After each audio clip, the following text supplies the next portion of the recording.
Heritage షేర్లు విపరీతంగా పడిపోతున్నాయి కనుక ఆ పడిపోతున్నటువంటి షేర్లను పైకి లేపటానికేమో ఓ ఆసక్తికరమైనటువంటి దాదాపు 4 గంటల సమయం తీసుకున్న పత్రికా సమావేశం లాంటి శాసనసభలో లడ్డూ విషయంగా ఏకపక్ష చర్చ జరిగింది. మా మీద, మా నాయకుడు జగన్మోహన్ రెడ్డి గారి మీద ఉద్దేశపూర్వకమైనటువంటి దాడి అది. పని కట్టుకొని చెప్పిన మాటల్ని ఇప్పటి వరకు సంవత్సరం కాలంగా చెబుతూ వస్తూ ఉన్నటువంటి కూటమి నేతలు ఈ రోజున శాసనసభ సాక్షిగా అవే అబద్ధాలని ప్రతి ఒక్కరూ కూడా వల్లెవేయటం జరిగింది. దెయ్యాలు వేదయజ్ఞం చేస్తే ఎలా ఉంటుందో కూటమి నాయకులు హిందూ ధర్మం మీద మాట్లాడితే అంతకంటే దారుణంగా ఉంటుంది. నెయ్యి కల్తీకి సంబంధించి పచ్చి అబద్ధాలతో ఈ రోజున 4 గంటల పాటు జరిపినటువంటి వాళ్ళు చెప్పే చర్చ అన్నటువంటి కార్యక్రమం సాగింది. హర్ష్ ఫ్రెష్ డైరీని కూడా మేమే తెచ్చినాము అన్నట్టుగా అందులో మాట్లాడినారు వక్తలు. బోలే బాబాకు పూర్వనామమైన హర్ష్ ఫ్రెష్ డైరీని తెచ్చినటువంటి వాళ్ళు చంద్రబాబు గారి ప్రభుత్వం. వారి ప్రభుత్వంలోనే 80,000 కేజీల నెయ్యి అనబడేదాన్ని వాళ్ళు సరఫరా చేశారు. వాళ్ళ సమయంలోనే ఆ హర్ష్ ఫ్రెష్ డైరీకి టెండర్లలో పాల్గొనేటువంటి క్వాలిఫైయింగ్ సర్టిఫికెట్ చంద్రబాబు నాయుడు గారే ఇచ్చారు. హెరిటేజ్ సంస్థ తన మ్యానుఫ్యాక్చరింగ్ సంస్థగా పేర్కొన్నటువంటి అధికారిక వెబ్సైట్లో పేర్కొన్న ఇందాపూర్ డైరీని వాళ్ళ హయాంలోనే తీసుకొని వచ్చినారు. వాళ్ళే 278 రూపాయలకు కేజీ నెయ్యిని సరఫరా చేశారు. ఆశ్చర్యంగా బోర్డు సభ్యుడిగా ఉన్నటువంటి జ్యోతిల నెహ్రూ గారు కర్ణాటక మిల్క్ డైరీ వాళ్ళు 20 లక్షల కేజీలకు టెండర్లలో పాల్గొని 10 లక్షల టెండర్లలో పాల్గొనలేకపోయినారు. అందువలన L2గా ఉన్నటువంటి ఇందాపూర్ డైరీకి ఇచ్చినాము అని చెప్పినారు. అంటే కనీసం రెజల్యూషన్స్ను కూడా చూసేటువంటి ఓపిక లేనటువంటి మనుషులు వీళ్ళు బోర్డు సభ్యులు. కర్ణాటక మిల్క్ ఫెడరేషన్కు వచ్చిన నందిని మిల్క్ ప్రోడక్ట్స్కు వచ్చినటువంటి ఆ టెండర్, ఆ 20 లక్షల కేజీల టెండర్ వాళ్ళు ఒక్కరే పాల్గొన్నటువంటి టెండర్. మరెవ్వరూ కూడా అందులో పాల్గొలేదు. పాలక మండలి సభ్యుడైనటువంటి శాసనసభ్యుడు జ్యోతుల నెహ్రూ అందులో L2 టెండర్కు 35% ఇచ్చినాము ఇందాపూర్కు అని పచ్చి అబద్ధాలు శాసనసభ సాక్షిగా చెప్పినారు. అదే కర్ణాటక మిల్క్ ఫెడరేషన్ ఆ టెండర్ అయిపోయిన 3వ రోజునే దానికి సంబంధించిన మేనేజింగ్ డైరెక్టర్ పత్రికా సమావేశంలో ఇప్పటికీ మేము కూటమి ప్రభుత్వం వచ్చిన తర్వాత 50 లక్షల కేజీలను సరఫరా చేశాము, మరో 20 లక్షల కేజీలకు కూడా సరఫరా చేయడానికి సిద్ధంగా ఉన్నాము అని ప్రకటన కూడా చేసినారు. దాన్ని సాక్షాత్తు నేను విలేకరుల సమావేశంలో మొన్ననే చూపించటం కూడా జరిగింది. బలవంతంగా వాళ్లను ఆపి ఆ తరువాత 10 లక్షలకే మీరు పరిమితి అవ్వండి అని చెప్పిందే ఈ పాలక మండలి, ఈ ప్రభుత్వం. చెప్పి ఆ తర్వాత 10 లక్షల టెండర్లకు పిలిచినారు. పిలిచి ఎవరికి ఇచ్చినారు? ఇందాపూర్ డైరీ, మదర్ డైరీ అనేటువంటి 2 సంస్థలు అందులో పాల్గొని ఒకటి L1 గాను మరొకటి L2 గాను టెండర్లను దక్కించుకున్నాయి. ఇదే నందిని డైరీ అంటే కర్ణాటక మిల్క్ ఫెడరేషన్ L3గా ఆ టెండర్లలో పాల్గొన్నది. వీళ్ళు ఎవరైతే మేము సరఫరా చెయ్యలేము అని మాకు చెప్పింది అని చెప్పినటువంటి కర్ణాటక మిల్క్ ఫెడరేషన్ ఆ తరువాత టెండర్లలో పాల్గొన్నది. ఆ తర్వాత మళ్ళీ 10 లక్షల కేజీల టెండర్లలో ఇందాపూర్ L2 వచ్చింది, మదర్ డైరీ L1గా వచ్చింది. అలా షేర్ చేసుకున్నారు. ఇది 658 రూపాయలు 657 రూపాయలకు కోట్ చేసి తీసుకున్నారు. మా నాయకుడు చెప్పింది అదే. 278 రూపాయలకు ఇందాపూర్ డైరీ మీ మాతృ సంస్థ, మీ మ్యానుఫ్యాక్చరింగ్ సంస్థ అయినటువంటి వాళ్ళు ఆ రోజున సరఫరా చేస్తే ఒకేసారి 658 రూపాయలకు ఎలా పెరిగింది అన్నటువంటి ప్రశ్నలకు సమాధానం చెప్పకుండా మీ ఇష్టం వచ్చినట్టుగా ఈరోజు శాసనసభలో వెంటనే సుబ్బారెడ్డిని, నన్ను అరెస్టు చేయాలన్నది వాళ్ళ ఉద్దేశం. మాట్లాడినటువంటి వక్తలంతా కూడా నేరస్తులం మేమని, సుబ్బారెడ్డి నేనని, కనుక వాళ్ళను వదిలిపెట్టకూడదు అన్నటువంటి మాటలే వాళ్ళు మాట్లాడినారు. సిట్ తన నివేదికలో ఎక్కడా కూడా మమ్మల్ని దోషులుగా ప్రకటించాల. మేమేదో సుబ్రహ్మణ్య స్వామి చేత రిట్ పిటిషన్ వేయించినట్టుగా పచ్చి అబద్ధాలు చెప్తున్నారు. సుబ్రహ్మణ్య స్వామి ఎక్కడా చెప్పలేదే, మేమెక్కడా ఓన్ చేసుకోలేదే. మీ అరాచక పాలన తీరు పట్ల, మీరు భగవంతుడి పట్ల చేస్తున్న అపచారం పట్ల బహుశా సుబ్రహ్మణ్య స్వామి గారు సుప్రీంకోర్టుకు వెళ్ళి ఉండవచ్చును. దాన్ని మేమేం ఓన్ చేసుకోవాలా. మీరు మాట్లాడుతున్నారు. ముఖ్యమంత్రి గారి దగ్గర నుంచి ఆ కాలువ, మురిక్కాలువ శ్రీనివాసులు వరకు అందరూ కూడా పచ్చి అబద్ధాలే మాట్లాడినారు. అందులో సాక్షాత్తు రాజశేఖర రెడ్డి గారిని గురించి ఒక సభ్యుడు 2 కొండల జీవో తెచ్చింది రాజశేఖర రెడ్డి గారు అని మాట్లాడతాడు. ఆధారాలు చూపరు. వాళ్లకు నోటికి తోచింది మాట్లాడేయటమే. 746, 747 అన్నటువంటి 2007 సంవత్సరం జూన్ నెలలో ఇచ్చినటువంటి జీవోలను దేవాలయాలలో, హిందూ దేవాలయాలలో అన్యమత ప్రచారం జరగకూడదు అనేటువంటి 747 జీవోను 352 కిలోమీటర్ల పరిధిలో ఉన్నటువంటి ప్రాంతమంతా కూడా, ఆ 7 కొండలన్నీ కూడా వెంకటేశ్వర స్వామి క్షేత్రానివే అన్నటువంటి 746 జీవోలను ఇచ్చిందే రాజశేఖర రెడ్డి గారు. అంతకు పూర్వం దీనికి సంబంధించి ఏ రకమైనటువంటి జీవోలు లేవు. బ్రిటిష్ వారు 1894 ఆ ప్రాంతాన వాళ్ళు అది 25 కిలోమీటర్ల పరిధిలో ఉంది అన్నటువంటి జీవోను వాళ్ళు ఇస్తే దాన్ని సవరించి 352 కిలోమీటర్లకు పెంచి ఇది తిరుమల క్షేత్ర మహిమ, 7 కొండల క్షేత్ర మహిమనని ఆ జీవోను ఇచ్చింది రాజశేఖర రెడ్డి గారైతే, నేను అధికారంలోకి వస్తే అదే 2009 ఎన్నికలలో ఆ 746, 47 అన్యమత ప్రచారాలను నిషేధించేటువంటి ఆ జీవోను 7 కొండలుగా ప్రకటించినటువంటి రాజశేఖర రెడ్డి ఇచ్చిన జీవోను రెండింటిని తీసివేస్తాను అని ముస్లిం మైనారిటీల సభలో చంద్రబాబు నాయుడు గారు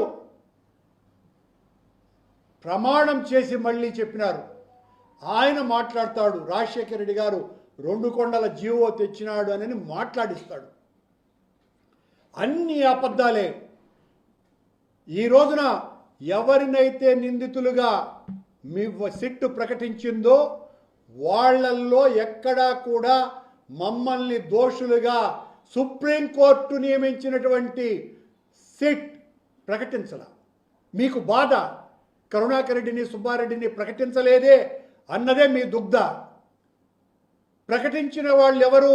ఆ 36 మంది నిందితులు, అక్కడ ఉన్నటువంటి సరఫరాదారులు, టీటీడీలో ఉన్నటువంటి కింది స్థాయి ఉద్యోగులు, నెయ్యి నాణ్యతను పరిశీలించేటువంటి నిపుణులు, వీళ్లను దోషులుగా ప్రకటిస్తే మళ్ళీ ఏకసభ్య కమిషన్ను వేసినారు మీరు.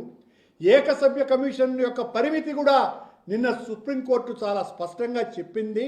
అయినా కూడా గత 15 రోజులుగా మేము చెబుతున్నటువంటి మాటలన్నీ కూడా ప్రజల్లోకి చొచ్చుకు వెళ్ళిపోయినాయి. కనుక చంద్రబాబు గారు, ఆయన కూటమి మాట్లాడినటువంటి ఈ నెయ్యి కల్తీ వ్యవహారంలో అంతా కూడా భగవంతుణ్ణి అడ్డు పెట్టుకొని రాజకీయం చేస్తున్నారు వీళ్ళు అన్నటువంటి అపచార నింద మీ మీద పడ్డది. కనుక దాన్ని తుడుచుకోవటం కోసమని ఇందాపూర్ డైరీని మీరే తీసుకొని రావటం మూలంగా హెరిటేజ్కు ఇందాపూర్కు ఉన్నటువంటి సంబంధం బయటపడటంతో ఒక్కసారిగా హెరిటేజ్ షేర్ల విలువ అమాంతంగా ఆకాశం నుంచి పాతాళానికి పడిపోవటంతో దాన్ని మళ్ళీ పైకి లేపటం కోసమనే ఈ రోజున శాసనసభలో మీరు చర్చ అన్నటువంటి దాన్ని తీసుకువచ్చారే తప్ప వాస్తవాలు ప్రజలకు చెప్పాలన్నటువంటి ఉద్దేశం ఏమీ లేదు.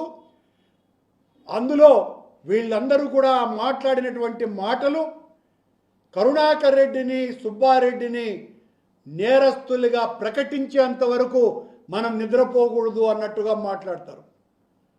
ఛాలెంజ్ చెప్తున్నాం, తప్పు చేసినటువంటి వాళ్ళమే అయితే భయపడి పారిపోవాల్సినటువంటి పరిస్థితి మాది కాదు. దేన్నైనా ఎదుర్కొనేదానికి సిద్ధంగా ఉన్నాం. ఏ తప్పు చేయలేదు కనుకనే దానికి సంబంధించి సిట్, చంద్రబాబు నియమించినటువంటి సిట్టును మేము ఆక్షేపించినాం. ఎందుకు? నీ సిట్, నీ కింది పోలీసు అధికారులు నీ ఇష్టం వచ్చినట్టు నువ్వు ఏమి చెబితే వాళ్లను నేరస్తులుగా ప్రకటిస్తుంది. కాబట్టి అందుకు సుబ్బారెడ్డి గారు సుప్రీంకోర్టుకు వెళ్ళారు. వాస్తవాలు ఏంటి అన్నది మీ ఆధ్వర్యంలో జరగాలని. దాన్ని ఒప్పుకోరెందుకు మీరు? దాన్ని ఆక్షేపిస్తారు. సుప్రీంకోర్టుకు వెళ్ళటాన్ని కూడా తప్పుపడితే ఎట్లా?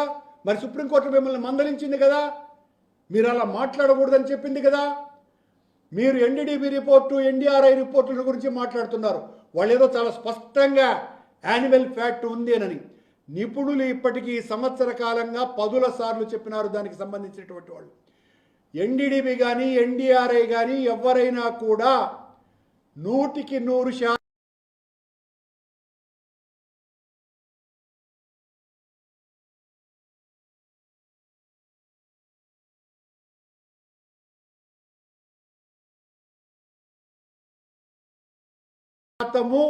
పూర్తిగా ఏమీ లేదు అనే విషయాన్ని చెప్పరని, ఆవులు తినేటువంటి ఆహారాల కారణంగా అన్నటువంటి విషయాన్ని ఎన్డీడీబీ ప్రకటించింది అన్నటువంటి మాట చాలా సుస్పష్టంగా నిపుణులందరూ కూడా చెప్పినా కూడా ఈ రోజు శాసనసభ సాక్షిగా మళ్ళీ నేను ఎన్డీడీబీ ఇచ్చినటువంటి రిపోర్ట్ మీద ఆధారపడే యానిమల్ ఫ్యాక్ట్ ఉంది అని మాట్లాడాను అని చెప్తారు. ఆ రోజు మీరేం మాట్లాడారు? సెప్టెంబర్ 18వ తారీఖున నెయ్యికి బదులుగా జగన్ ప్రభుత్వం లడ్డూలో ఆవు కొవ్వు కలిపింది అని మీరు మాట్లాడింది. మీ ఉప ముఖ్యమంత్రి ఏం మాట్లాడినారు? తిరుమల నుంచి పంపించినటువంటి 1,00,000 లడ్లు అయోధ్యకి, అందులో ఆవు కొవ్వు, పంది కొవ్వు, చేప నూనె కలిపిన వాటిల్తో పంపినారు అంటే ఈరోజు పవన్ కళ్యాణ్ మళ్ళీ మాట్లాడుతున్నాడు ఆ మాటని. దాన్ని ఎట్లా నమ్మాలా మేమని? ఇదిగో మీ దగ్గర ఉన్నాడు కదా బోర్డు సభ్యుడు, మీ పాలక మండలి సభ్యుడు బోరా ఉన్నాడు కదా, ఎందుకు అతన్ని అడగటం లేదు మీరు? దానికి ఆధారాలు ఏంటి? అంతకంటే ఆధారం ఏముంది? దానికి సంబంధించి రెజల్యూషనే ఉంది. వాళ్ళు పంపించిన దానికి ఆ నెయ్యి సంబంధించి ఇంత దారుణంగా శాసనసభ సాక్షిగా పచ్చి అబద్ధాలు చెబుతూ ఒకదాని మీద ఒకటి అన్ని అబద్ధాలు చెబుతూ అందులో నేను మా అమ్మాయికి క్రిస్టియన్ మ్యారేజ్ జరిపినానని చంద్రబాబు నాయుడు గారు ఒక ఫోటో కూడా వేసినారు. చంద్రబాబు గారు, నా కూతురు పెళ్ళిని నేను తిరుపతిలో అమ్మవారి గుడి తిరుచానూరు పరిధిలో 30,000 మంది అతిథులు రాగా అందులో ప్రధానమైనటువంటి వ్యక్తి మీ వియ్యంకుడైన లోకేష్ గారి మామైన బాలకృష్ణ గారు, నాకు ఆత్మీయుడిగా ఉన్నటువంటి వ్యక్తి. ఆయన వచ్చి నా కూతురు పెళ్లికి అక్షింతలు వేసినారు. అలాగే మీ తమ్ముడు, నా స్నేహితుడు నారా రామ్మూర్తి నాయుడు కూడా ఆ పెళ్లికి వచ్చినారు. ఆ పెళ్లికి ఆనాడున్నటువంటి దాదాపు 13 మంది హైకోర్టు న్యాయమూర్తులు వచ్చినారు. నేను నా కూతురు పెళ్లిని హిందూ సాంప్రదాయం ప్రకారమే చేసినానని ఆ దేవదేవుని సాక్షిగా ప్రమాణం చేస్తున్నా. నా వియ్యంకులు చేసినటువంటి పెళ్లికి నేను నా కూతురు తండ్రిగా హాజరైనాను. ఇక్కడేం దాచుకొని నేను మీలాగా అబద్ధాలు చెప్పేటువంటి మనిషిని కాదు. నా కూతురు పెళ్లి నేను హిందూ సాంప్రదాయం ప్రకారం ఆలయ ప్రధాన అర్చకుడి దగ్గర నుంచి తిరుమల వేద పారాయణదారులందరూ వచ్చి నా కూతురు అల్లుడిని ఆశీర్వదించినారు దేవదేవుని సాక్షిగా. ఆ పెళ్లిలో వేద మంత్రోచ్చారణ మధ్యన నా కూతురి పెళ్లి జరిపినాను. మీరు శాసనసభలో ఆ ఫోటో వేసి నన్ను క్రిస్టియన్గా మీరు చూపిస్తే, చంద్రబాబు గారు ఇదిగో మీరు బైబిల్ పట్టుకొని ఉన్నారు, మీరు బైబిల్ పట్టుకున్నారు కాబట్టి నేను క్రిస్టియన్ అంటే, నన్ను క్రిస్టియన్ అంటున్నారు కదా మీరు, మరి మీరు బైబిల్ పట్టుకున్నారు. ఇదిగో 1 కాదు 2 కాదు, సాక్ష్యాలు కోకొల్లలుగా ఉన్నాయి. కోకొల్లలు. ఇంతే కూడా కాదు, మీరు అసలు హిందువే కాదు ముస్లిం అంటే ఎట్లా ఉంటుంది? చంద్రబాబు గారు ఈ ఫోటోలను చూసి మరి పవన్ కళ్యాణ్ గారి 3వ భార్య ఓ క్రిస్టియన్ కదా, మరి పవన్ కళ్యాణ్ గారు సనాతన ధర్మ పరిరక్షకుడిని పెద్ద హిందువునని చెప్పుకుంటున్నారే, మరి ఆయన్ను క్రిస్టియన్ అనండి. మరి నన్ను ఎలా అంటారు క్రిస్టియన్ అని? మీరు క్రిస్టియన్ చెప్పే ఈ కరుణాకర్ రెడ్డి చేసినటువంటి హైందవ ప్రచారం ఇప్పటి వరకు పాలక మండళ్ల చరిత్రలో ఏ ఒక్క అధ్యక్షుడు చేయలేదని ఛాలెంజ్ విసిరి చెప్తున్నా. నా సవాలును స్వీకరించి మీరు ఎవరు పంపించినా మీ పాలనలో హైందవ ప్రచారం ఎలా జరిగింది, నేను ఎలా హైందవ ప్రచారం చేసినాను అన్నటువంటి విషయాల్ని సుస్పష్టంగా చెప్పదలుచుకున్నా. ఇన్ని రకాలైనటువంటి అబద్ధాలు ఈయన మరి లోకేష్ ముసల్మానా చూడండి ఎంతగా ఆయన వంగి ఏ రకంగా ఫోటోలు. మరి ఇన్ను ముస్లిం అనాలనా? లోకేషా సలాం బాయా? అసలాం బాయా ఆయన. మరి లోకేష్ గారు క్రిస్టియన్ యువతులతో తిరుగుతున్నటువంటి ఈ ఫోటోని ఏమనాలా? క్రిస్టియన్ అనాలనా? పచ్చి అబద్ధాలు మీరు ఎన్ని చెప్పినా కల్తీ నెయ్యికి మూలాలు మీ పాలనలో ప్రారంభమైనాయి. మీరు అలాగే మేము నిబంధనల్ని సడలించటం ద్వారా ఈ కల్తీ నెయ్యి ప్రవేశించింది అని చెప్తున్నారు. నిబంధనల్ని సడలించటం ద్వారా వచ్చినటువంటి ఒక్క ఛాలెంజ్, మళ్ళీ ఒక్క డైరీ సంస్థను చూపండి. మీరు నిబంధనల్ని మీరు కఠినతరం చేసినప్పుడు వచ్చినటువంటివే Indapur Dairy, Harsh Fresh Dairy అని పిలువబడేటువంటి బోలే బాబా డైరీ కూడా. నేను టీటీడీ అధ్యక్షుడైన తర్వాత నిబంధనల్ని కఠినతరం చేసిన తరువాతనే ఏఆర్ డైరీ అన్నది కూడా వచ్చింది. అంటే సులభతరం చేయటం మూలంగా ప్రయోజనం పొందినటువంటి డైరీ సంస్థ ఒక్కటి కూడా లేదు.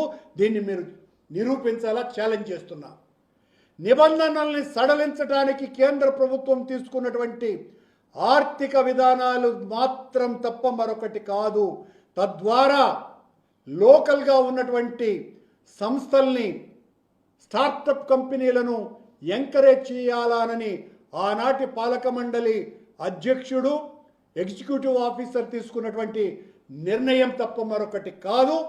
ఆ కారణంగా వచ్చినటువంటి సంస్థ ప్రత్యేకమైనటువంటి లాభం పొంది నెయ్యిని కల్తీకి వాడటంలో అసమర్థ కంపెనీ ఇది వచ్చిందేనని మీరు నిరూపిస్తే దేనికైనా సిద్ధంగా ఉన్నామని ఛాలెంజ్ విసురుతున్నాం. ఈ రోజున ఈ శాసనసభ చర్చలో మా ఇద్దరిని నేరస్తులుగా చేసి, ఎందుకంటే నేను రోజు ఎక్కువగా మాట్లాడుతున్నాను కనుక నేను మాట్లాడిన తర్వాత మీకు మాట్లాడడానికి, దానికి సమాధానం ఇవ్వడానికి మీకు శక్తి చాలటంలా, మీకు తెలివి చాలటంలా, మీకు విషయ పరిజ్ఞానం లేదు. పనిగట్టుకొని నన్ను నీచుడుగానో, వివాదాస్పదుడనో, చెడ్డవాడుగానో, అవినీతిపరుడుగానో, క్రిస్టియన్గానో, నాస్తికుడనో, దేవుణ్ణి రాయితో కొట్టాడు అనేటువంటి మాటలు చెప్పినాడనో ఈ రకంగా మీరు ఆత్మతృప్తి పొందటం కాదు సుమా, ఆధారాలతో నిరూపించాల. ఎక్కడ ఏ రకమైనటువంటి మీరు ఈ రోజున ఏదైతే శాసనసభలో కల్తీ జరిగింది అని చెబుతున్నటువంటి ఈ సంస్థలన్నీ అగ్రభాగం మీ హయాంలో వచ్చినటువంటివే. మళ్ళీ చంద్రబాబు గారు ఈ రోజున 300కే స్వచ్ఛమైన నెయ్యి వస్తుందా అని మాట్లాడుతున్నారు. మరి ఇందాపూర్ డైరీ 276కు సరఫరా చేసినటువంటి ఇందాపూర్ డైరీ 658కి పెంచుకుంటూ పోవటానికి దాగున్నటువంటి కుట్ర కూడా ఏదో మీరు చెప్పాలి కదా. మీ హయాంలో నందిని డైరీ పాల్గొన్నదంట, మా హయాంలో పాల్గొనలే లేదని ఆ జ్యోతుల నెహ్రూ అంటున్నాడు. ఇదే కర్ణాటక మిల్క్ ఫెడరేషన్కి 2019-20 ప్రాంతంలో ఒక టెండర్లలో అది పాల్గొన్నది. L3గా ఉన్నటువంటి కర్ణాటక మిల్క్ ఫెడరేషన్కి 20% టెండర్ అది దక్కించుకున్నది. రెజల్యూషన్ మొన్న నేను స్పష్టంగా చూపించటం కూడా జరిగింది. మా హయాంలో ఇందాపూర్ డైరీ పాల్గొన్నది. ఎన్ని లేనట్టుగా అన్ని అబద్ధాలతో మీరు మీ ఇష్టం వచ్చినట్టుగా మాట్లాడుతూ ప్రజలను నమ్మించటానికి, మీ షేర్ల ధరను పెంచుకోవటానికి మొత్తం శాసనసభనంతా వాడుకున్నట్టుగా కనపడుతోందే తప్ప ఏ రకంగా కూడా మేము అన్యమత ప్రచారం చేసినామంట. చంద్రబాబు గారు ఆ ఆర్టీసీ టిక్కెట్లు ముద్రించింది మీ హయాంలో, మా హయాంలో కాదు సుమా. మీరు మమ్మల్ని ప్రచారం చేస్తూనే ఉన్నారు. మా హయాంలో చర్చి కట్టినారు, మా హయాంలో చర్చి మొత్తం ప్రార్థనలు చేసినారు, ఇలాంటి మాటలన్నీ మాట్లాడుతూ ఉంటారు. రుజువులు ఎక్కడా ఒకటి కూడా చూపరు. అర్థం లేని రసహీనమైనటువంటి ప్రసంగాలు, పత్రికా సమావేశాలలో మాట్లాడేటువంటి విషయాలన్నీ కూడా ఈ రోజున పవిత్ర దేవాలయ స్వరూపమైనటువంటి శాసనసభలో అన్ని అబద్ధాలతోనే నింపి మీ నోటి ద్వారా విషవాయువులు శాసనసభలో నింపినారు అన్న దాంట్లో ఏ రకమైనటువంటి అనుమానము లేదని తెలియజేస్తూ, ఇలా మీరు బైబిల్ పట్టుకుంటే మిమ్మల్ని క్రిస్టియన్ అంటే మీకు బాధ ఉంటుందో లేదో, స్వచ్ఛమైనటువంటి హిందువునైన నన్ను మీరు కిరస్తాని అంటే మాత్రం నాకు బాధ ఉంటుంది అన్నటువంటి విషయాన్ని తెలియజేస్తూ, మీరు ఏ రకమైనటువంటి దానికైనా చర్చించటానికి మీకు సంబంధించినటువంటి ఎంత పెద్దవాడైనా సరే దాని మీద ఎవరిది తప్పు అని చర్చకు మేము సిద్ధంగా ఉన్నామని, మీరు చర్చకు సిద్ధంగా లేరు, ఏకపక్ష దాడికి సిద్ధంగా ఉన్నారు.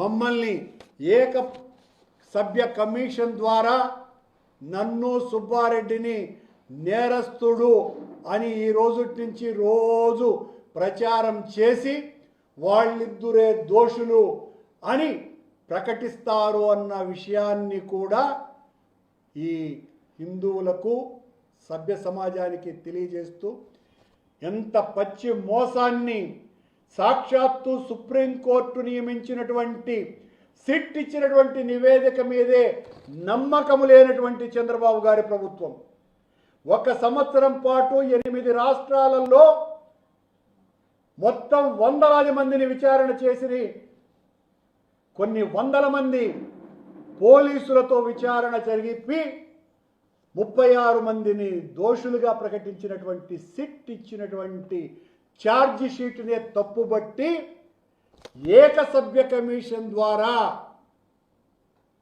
మమ్మల్ని నేరస్తులుగా చేయటానికి చేస్తున్నటువంటి ప్రయత్నమే, దానికి ఆరంభమే ఈనాటి శాసనసభ చర్చ అని తెలియజేస్తున్నాం.